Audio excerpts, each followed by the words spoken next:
वादियों से आ रही है पायलों की छम छम, इन हवाओं में भी बज रही है चूड़ियों की सरगम। दूर वादियों से आ रही है पायलों की छम छम, इन हवाओं में भी बज रही है चूड़ियों की सरगम।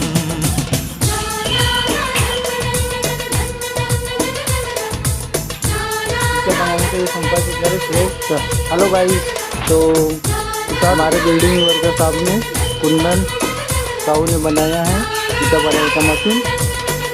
तो तोरण बिल्डिंग वर्कर साहब पता कंडेल नवागांव रोड दर नेपाल में है।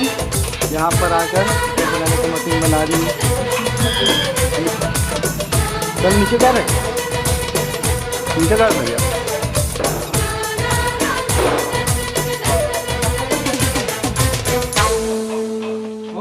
हाँ उठा ले जल्दी।